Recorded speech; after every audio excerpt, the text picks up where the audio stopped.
Mês 6 no calendário do Eterno. Mês 9, dia 13 de 2022. O Senhor me falou outra vez sobre as 7 formas de queda, em uma ampliação do que já havia deixado saber no mês 12, no dia 3 de 2019. Me falou sobre a primeira, que é a força, e assim disse: o eu deseja tomar pela força ou a astúcia aquilo que não lhe corresponde ou não lhe é lícito. O eu faz aquele que o porta se sentir superior a todos, e inclusive crê que é superior a mim. O eu maltrata verbal e fisicamente ao seu próximo, e não muda, pois para ele tudo deve ser feito como ele disse, e não como eu digo. Mortal engano satânico. E passou ao número 2, a segunda forma de queda, que é o sentimentalismo. E foi dito assim: o eu crê ser vítima e joga desse lado até que é confrontado e descoberto. E aí muda, vitimizado, onde todos têm a culpa dele ser assim. Esse feitiço mortal vive naquele em que seu eu está florescido. Jogo astuto do inimigo desde que se encontrou nele maldade no céu. A terceira forma de queda, a complacência. E foi dito: o eu vive para satisfazer-se e colocar por último as necessidades do seu próximo. O eu vivo nunca se dá por satisfeito, sempre quer mais, ainda que não necessite. Seu troféu são seus, tanto internos quanto externos. Seu intelecto, o crer ser superior em sua retórica, ideias, soluções e atos. Ele é contra todos, mas ninguém é contra ele. Sutil veneno mortífero que o inimigo injeta no homem que não é contrito de oração, não é contrito de coração.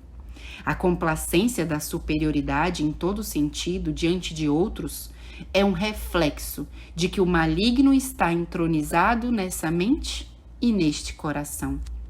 O quarto, o orgulho, assim disse o Senhor.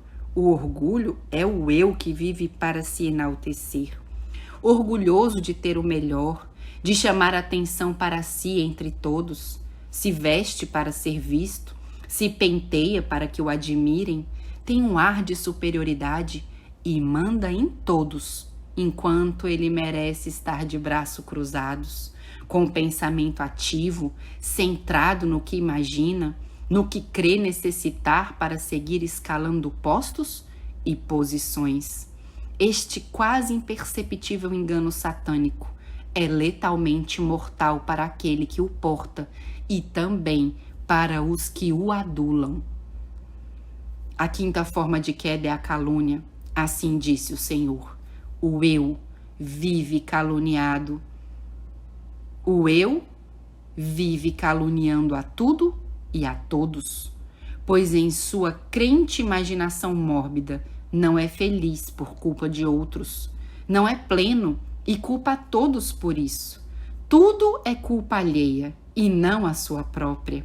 Se cai, olha para os lados, e se alguém o viu, se desculpa porque, segundo ele, se distraiu ao vê-lo e caiu. Enfim, o caluniador nunca vai crer que ele tem a própria culpa, mas que a culpa é sempre alheia. Se não gosta do que a outra pessoa diz, é mentira. Se sente aludido por tudo e por todos, vive sua vida desculpando seu mau proceder, sua negligência, sua forma parasita de viver. É característica dessa pessoa e dessa qualidade. A sexta forma de queda, a procrastinação. Assim disse o Senhor: o eu vive pela procrastinação. Hoje não posso por isso, amanhã não poderei por aquilo que aconteceu, por outro, enfim. O primordial sempre é o último e as invenções sempre primeiro. Na lista do primordial sempre põe em cima e entre ela a sua complacência e nunca completa o mandatório. Os detalhes os satisfazem tanto que se sobrepõe aos deveres, ao ponto que se fracassa, é culpa de ser tão detalhista. Para sua forma de procrastinação própria, Tudo tem que estar como imagina, quer e deseja para poder avançar. E se isso não é assim, é culpa de todos, inclusive de mim, e por isso essa pessoa não avança.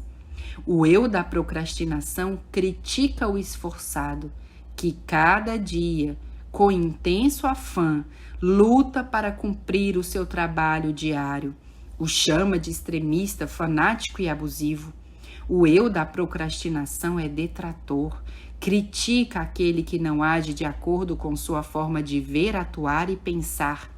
Essa atitude horrivelmente pecaminosa de crer que sua forma de viver é lei para os outros é uma instigação maligna de perdição. A 7ª forma de queda é a sensualidade. O eu da sensualidade é viver no eu interno e externo, constantemente, essa carnalidade animalizada. Não é mais que a perversão pecaminosa daquela que deixa o inimigo de Deus e do homem, o denigram a ponto de tornar-se irracional. O eu da sensualidade vive em seus prazeres mentais, buscando toda oportunidade para exteriorizá-los em sua própria complacência. Este, ao dar rédeas a isso, danifica seu hipotálamo e seu lóbulo frontal. Seu cérebro vive adormecido, como quando a maconha invade a corrente sanguínea ou quando a metadona é ingerida no corpo. Assim como o que vive lutando é adepto à adrenalina no sangue, o sensual é adepto à testosterona, por seu descuido na intemperança no dormir, no comer e em outros tipos de intemperança. O eu da sensualidade tem levado o ser humano a se comportar pior do que os animais, pois estes não têm raciocínio, mas já o ser humano sim. Um animal se achega ao outro do sexo oposto para a procriação no tempo assinalado para isso, mas o ser humano que vive para o eu, na sensualidade, se achega ao mesmo sexo por depravação, já que isso viola o curso natural da procriação. E outros, ainda que com o sexo oposto, ou seja, homem e mulher, praticam atos animalescos para sentir-se bem, também estão em desagrado diante de mim. Estes, os que praticam essas perversões, não herdarão a vida eterna. Por essa razão, o inimigo das almas os animaliza, para que assim, neste estado de êxtase carnal, nenhuma espiritualidade possa prevalecer e assim criar neste a morte eterna. Assim o Senhor já não falou mais. Ó amados irmãos, estamos longe de todas essas coisas, essas depravações e armadilhas que o inimigo criou e tem induzido a raça humana, a criação do eterno, para que em tais práticas desonremos o nosso Criador. E assim ficamos destituídos de sua graça redentora. Analisemos e atuemos em humilhação e rogo diante do Eterno. Esse é o meu rogo e oração, que assim seja. Que o Senhor nos abençoe.